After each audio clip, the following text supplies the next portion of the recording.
O Sétimo Selo é um filme singular na filmografia do Bergman, não por ser o mais icônico, o mais conhecido, o mais emblemático, né? Muita gente conhece a imagem do cavaleiro jogando xadrez com a morte. Du fick svart. Det passar ju bäst så. Inte sant? O Sétimo Selo, ele traz certa leveza, né? Ele traz um lado cômico muito presente assim no filme também. E isso lembra muito mais um Bergman teatral, né? Tem mais a ver com o Bergman dramaturgo, que ele também foi. Esse filme, ele assume um estilo teatral. Ele não está preocupado com aquele realismo pesado, aquele realismo rigoroso do Gritos e Sussurros ou dos Cenas de um Casamento, que também, obviamente, é muito bom, né? E o que ele traz com esse filme, né? Para mim, o Sétimo Selo está falando sobre a dificuldade de lidar com a existência, com essa falta de sentido e respostas, né? O silêncio no céu. E ele fala sobre um cavaleiro que está voltando das cruzadas totalmente desiludido, sem propósito, querendo respostas que ele não vê em lugar nenhum, sem fé. E aí ele se depara com a morte, né? E ele, na tentativa de ganhar tempo, desafia a morte para uma partida de xadrez. E aí é claro que a morte aceita, porque é muito boa jogadora, né? Ele sabia disso vendo nas pinturas e tudo mais. E então ele começa a ganhar tempo. E à medida que ele viaja com seu escudeiro, ele se esbarra com outros personagens, entre eles uma família de atores, né? O Yof, a esposa e o filho. E esses personagens para mim são chave assim para compreender a visão autoral do filme, digamos assim, né? Porque eles levam a vida no período mais sombrio, né? No período onde o horror está por toda parte, a peste negra, né? O medo do inferno, enfim, todas essas questões da Idade Média, eles vivem viajando, fazendo espetáculos e esperançosos para o que vem em seguida, né? E isso é muito interessante, porque quando o Antônio Bloch certa vez encontra com eles e eles até fazem uma espécie de piquenique, o Yoff toca uma música, ele até diz que foi transformado por esse encontro, que ele olha para a criança, né, para o bebê dos dois, e diz que ele vai trazer grandes alegrias. Então é de certa forma uma saída que o Bergman apresenta aí, né? A gente tem por um lado todo o tormento do Antônio Bloch, que se manifesta de um jeito bem evidente na cena do confessionário, né? Que ele acha que está falando com o padre e ele expõe todas essas angústias de que a fé é como conversar com alguém que está no escuro e não sai quando você chama. Bykta mig så uppriktigt jag kan. Men mitt hjärta är tomt. Och tomheten är en spegel vänd mot mitt eget ansikte. Jag ser mig själv. Grips av vedervilja och skräck.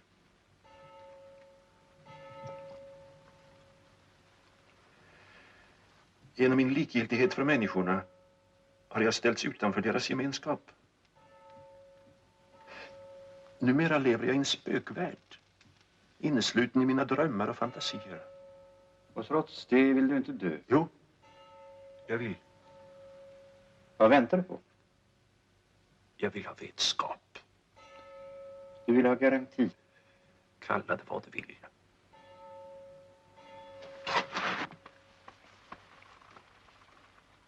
Är det så grymt otänkbart att fatta Gud med sina sinnen? Varför ska han gömma sig i en dunstkrets av halvuttalade löften och osedda under?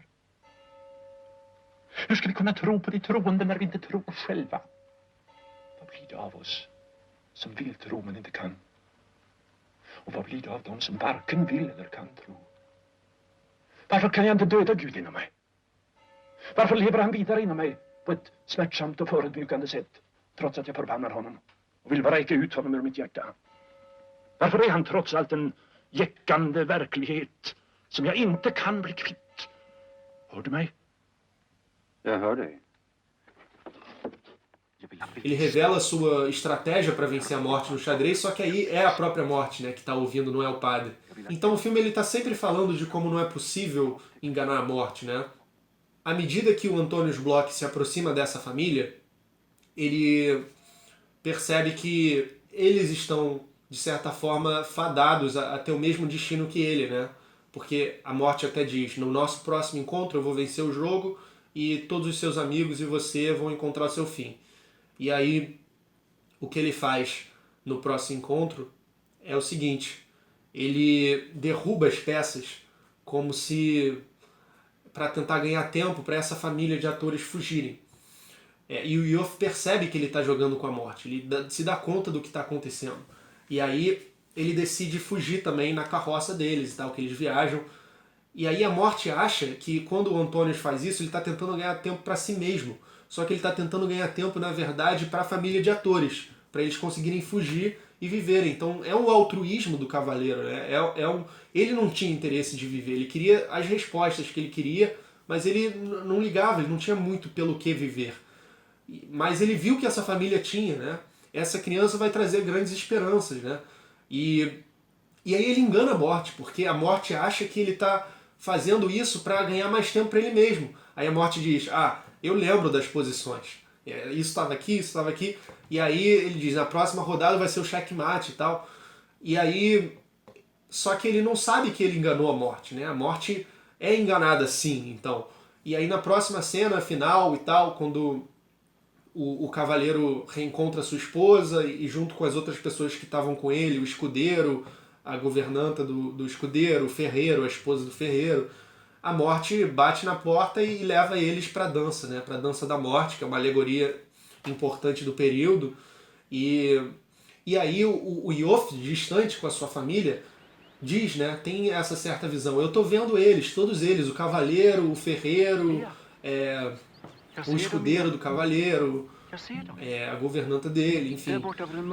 Só que eles seguem, eles conseguem seguir, né, a vida, digamos assim. Eles não são levados pela morte, embora eles teoricamente pertencessem àquele grupo, né? A morte é enganada pelo Antonius e portanto eles conseguem seguir vivendo e de uma forma leve, de uma forma inocente, né, despretensiosa, né? O ator tem uma cena que ele é até humilhado num bar, pedem pra ele imitar um urso, mas ele não se importa, sabe? Ele é feliz, ele tem a família dele, e eles estão sempre viajando, fazendo espetáculos, sendo humilhados aqui e ali, sendo perseguidos aqui e ali, mas eles seguem em frente, né? Eles são resilientes, de certa forma, né? No meio dessa loucura, desse caos que é a Idade das Trevas. Então eu acho isso muito interessante, porque nesse filme o Bergman traz uma saída, ele traz... me lembra, por exemplo, o Albert Camus, no Mitos de Sísifo, quando ele diz que, apesar da vida não ter sentido e não dar respostas nenhuma, é possível o ser humano ser feliz, vivendo uma vida de multiplicidade de experiências, né? Ele dá até o exemplo do ator, que é alguém que está sempre renovando as experiências e conhecendo coisas diferentes, né? Tendo prazeres diferentes. Então, para mim isso é muito importante, né? E por esse caráter destoante, por esse caráter mais teatral e mais leve e que apresenta uma redenção, esse filme é muito especial para mim na filmografia do Bergman e diz bastante, assim. Bort från gryningen i en högtidlig dans.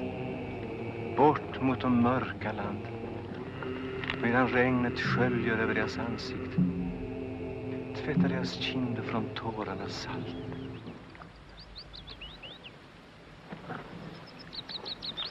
Du med dina drömmar och syner.